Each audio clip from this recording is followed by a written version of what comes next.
Bonjour, bienvenue à ce module de cours qui porte sur la diode et ses caractéristiques. Donc, on va parler de modèle de diode, comment elle fonctionne et les caractéristiques de cette diode. Donc, la diode est basée de composants de matériaux semi-conducteurs. Le matériau semi-conducteur, comme le silicium, est caractérisé par une bande de valence,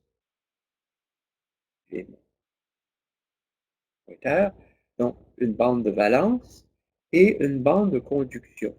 Dans le cas d'un métal, la bande de conduction comporte des électrons, ce qui fait qu'il conduit de façon assez intense. Dans le cas de matériaux isolants, tous les électrons sont dans la bande de valence. Dans le cas d'un semi-conducteur, il y a cette bande interdite qui est ici, qui sépare la bande de conduction de la bande de valence. Et dans un semi-conducteur, donc, il y a la très grande majorité des électrons sont sur la bande de valence et un petit nombre d'électrons ou de porteurs sont sur la bande de conduction. Dans le cas d'un métal, la bande de conduction est partiellement remplie, ce qui fait qu'il conduit intensément. Bien sûr, c'est intéressant en électricité d'avoir des matériaux conducteurs, mais si tous les matériaux avec lesquels on travaille étaient des conducteurs, on n'arriverait pas à faire des composants comme les transistors et les diodes. Donc, c'est grâce à l'existence de ces matériaux semi-conducteurs qu'on peut espérer avoir des composants comme les diodes. Donc, le matériau semi-conducteur, comment il fonctionne? Comment ça fonctionne une diode?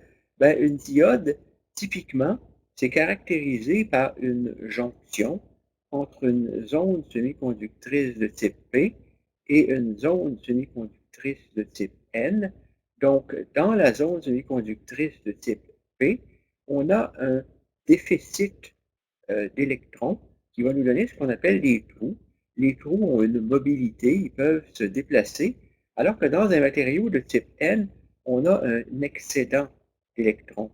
La bande de valence pour ces atomes-là, typiquement, comporte 4 atomes. Donc, si j'en mets un cinquième, j'ai un électron de trop. Si j'en mets seulement 3, j'ai un électron en déficit, et donc j'ai un trou. Et il s'avère qu'à l'intérieur d'un matériau comme le silicium, les trous sont mobiles, comme les électrons sont mobiles, et ils peuvent se déplacer.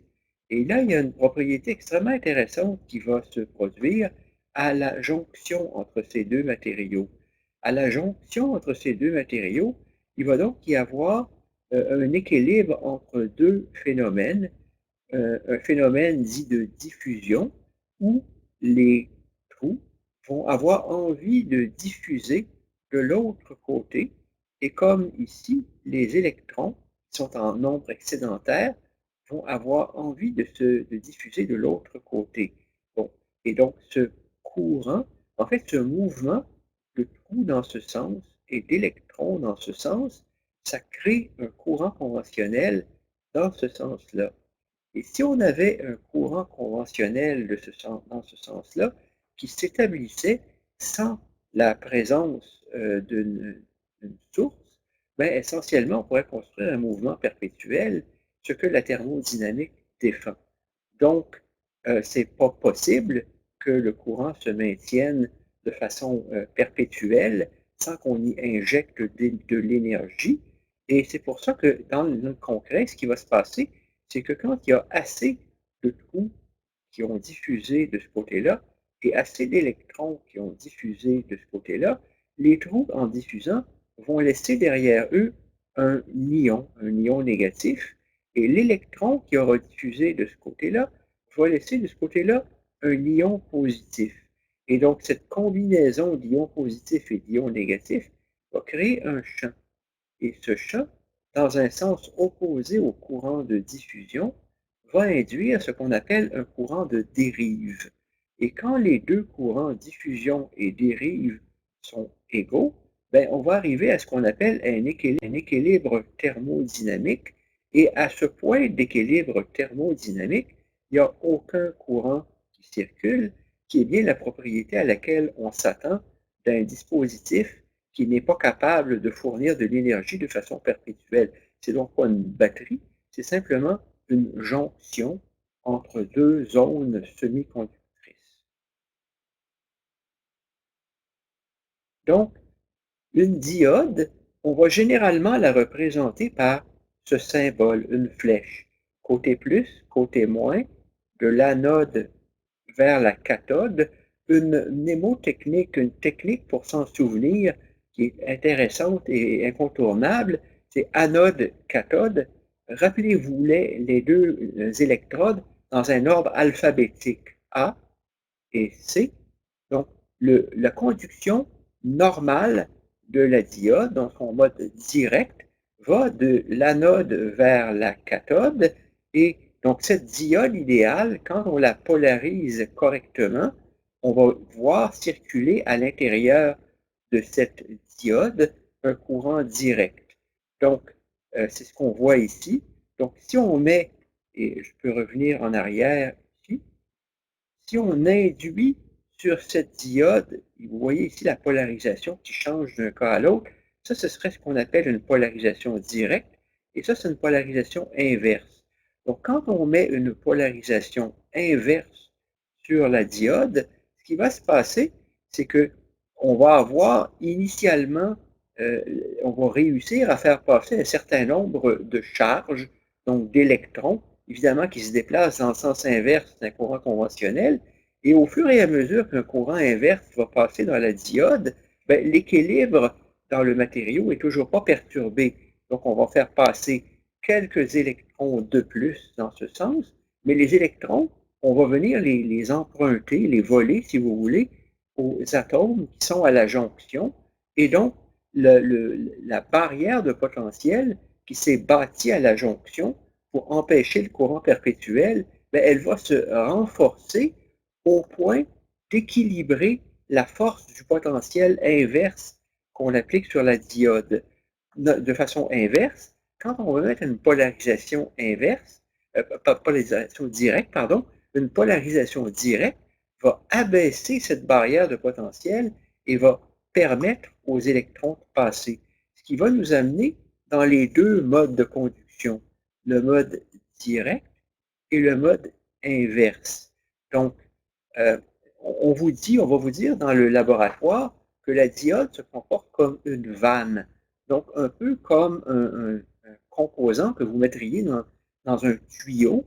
Et si la pression dans le tuyau va pour faire passer le courant dans ce sens, ça passe. Mais si vous voulez la faire passer dans l'autre sens, ça ne passe pas.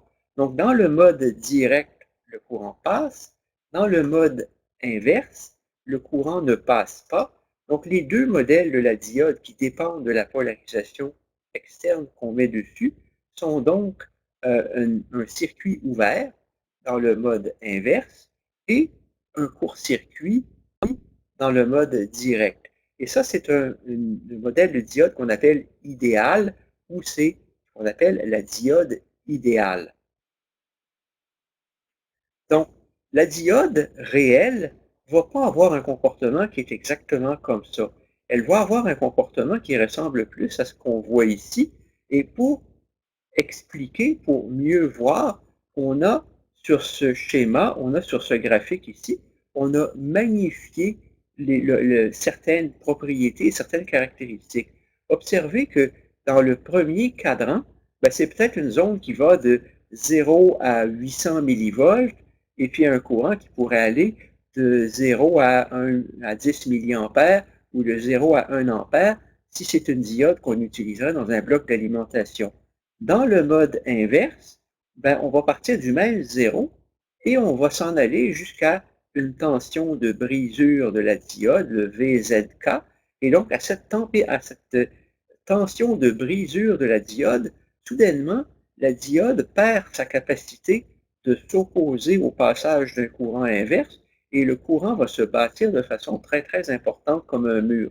Cependant, ceci, ça va se passer pour une diode commune, celle que vous allez utiliser au laboratoire, à des tensions qui vont aller de moins 100 volts jusqu'à moins 1000 volts. Donc, c'est assez commun et c'est pas très exotique de trouver une diode comme un N4008 ou un N4009 qui est capable de supporter 8 ou 900 volts en inverse. C'est un petit composant que vous achetez pour quelques sous qui peut faire ce travail-là.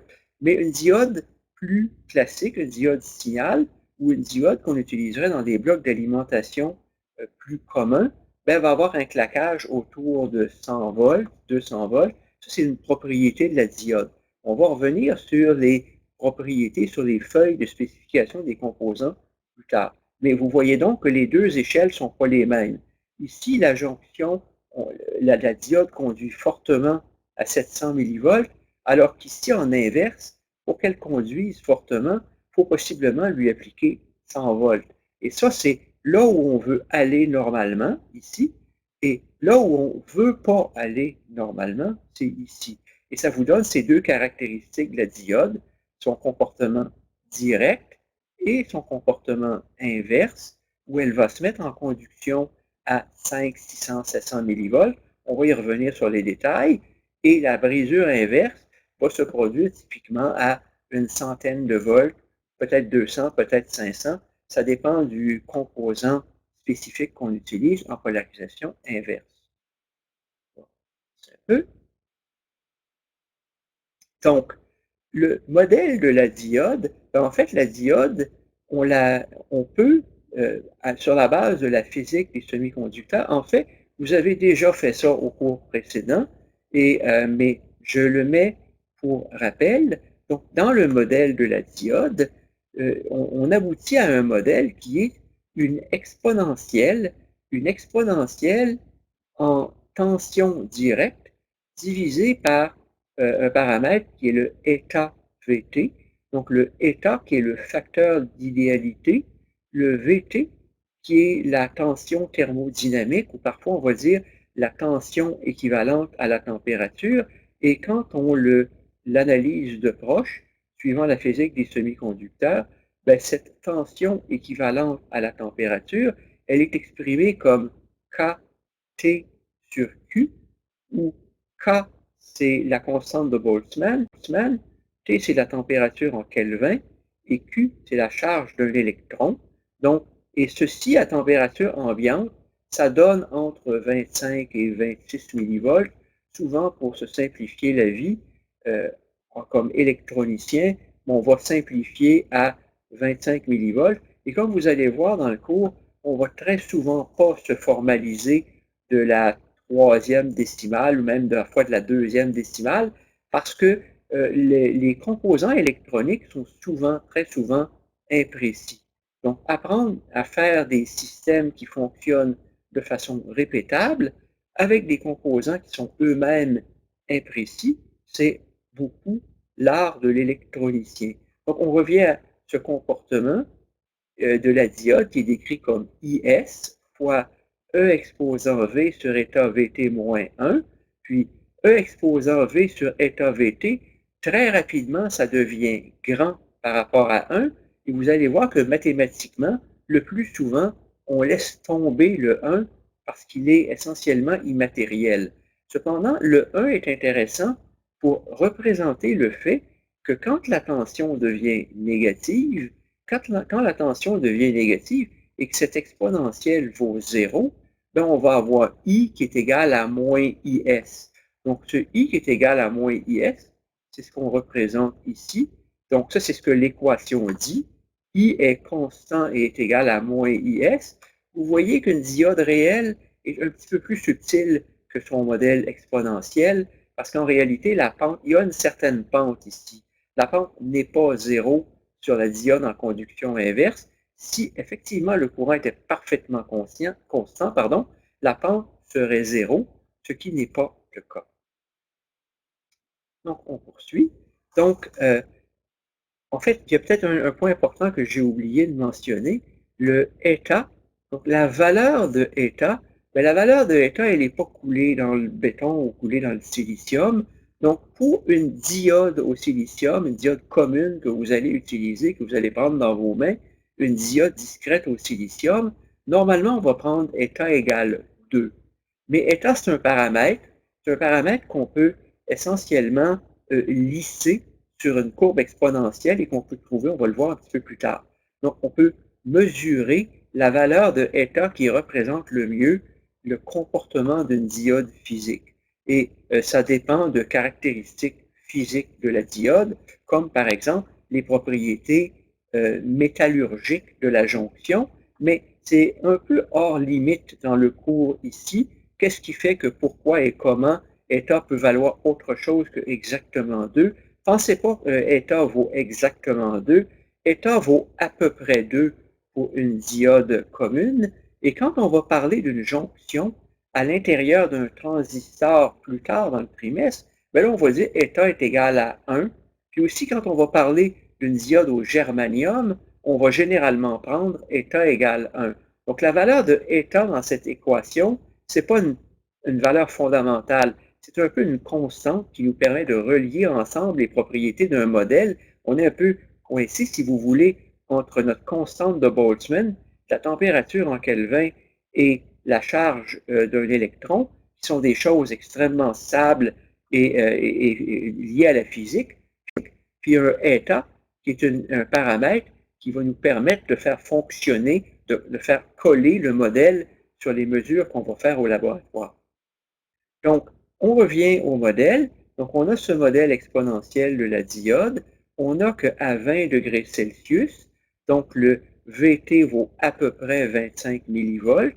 Donc, ça veut dire que à quand la diode commence à conduire, à chaque augmentation de état VT, donc si état égale 2, ça veut dire 50 millivolts, à chaque augmentation de 50 millivolts de la polarisation directe qu'on va mettre sur la diode, son courant va s'en trouver augmenté par un facteur de E. Puis E au carré, ça donne à peu près 10. Vous pourrez le calculer avec une calculatrice. E au carré, c'est à peu près 10. Je vais souvent faire cette simplification et cette approximation. Donc, si 50 millivolts augmente de E, 100 millivolts augmente de 10 et 300 millivolts va faire augmenter de 1000.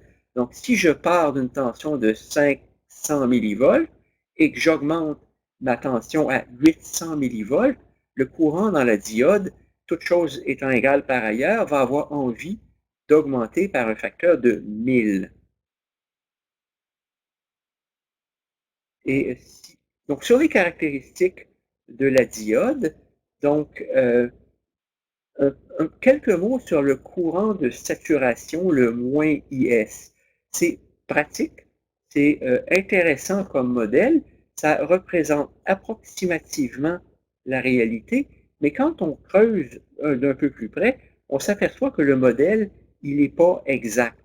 En réalité, les courants de polarisation, si on modélise IS, les valeurs de IS que l'on trouve en théorie sont de l'ordre de 10-14 ou 10-15 ampères. Donc, c'est ce que la théorie prédit pour une jonction typique dans une diode.